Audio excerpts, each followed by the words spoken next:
we can start to balance our hormones by looking at what I would call the balanced meal plate. So, looking at how we divide up our meals across various macronutrients, basically, to ensure that we are supporting our blood sugar levels, which then help to support our other hormones. So the reason why we do that is that insulin is a hormone as well, and insulin is quite a dominant hormone. So it's the hormone that is responsible for our energy production, and our body will prioritize energy production and ensuring that we have enough energy to go throughout the day and do what we need to do, as opposed to our reproductive and sex hormones like estrogen and progesterone.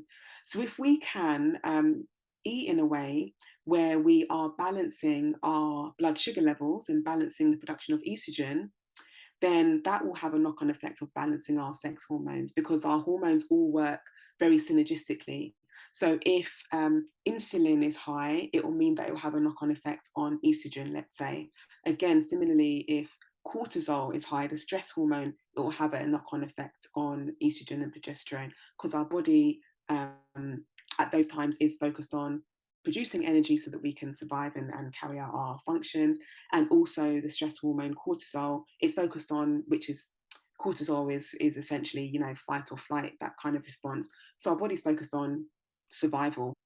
We want to eat complex carbohydrates. So those will be whole grains, or those will be root vegetable carbohydrates. So whether it is whole rolled oats, or whether it is things like butternut squash and sweet potatoes and white potatoes as well.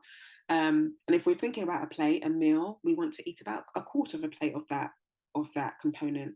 Then we want to have our protein. Protein is really quite important, particularly as we move through perimenopause. The reason for that is, one, thinking about our bone health.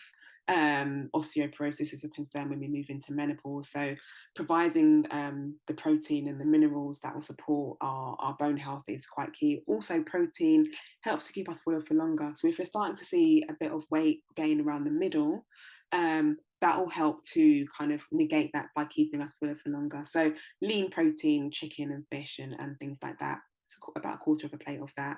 And then we want to be looking at our vegetables. So a good amount of a range of vegetables.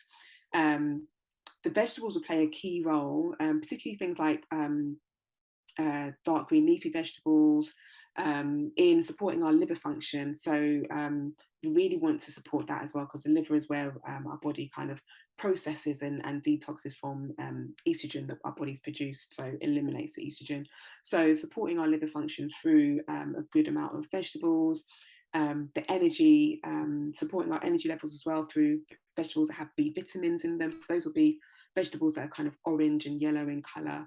And also just providing those kind of micronutrients that support the functions that our body will be kind of carrying out during that time as well. So that's how we can balance our blood sugar levels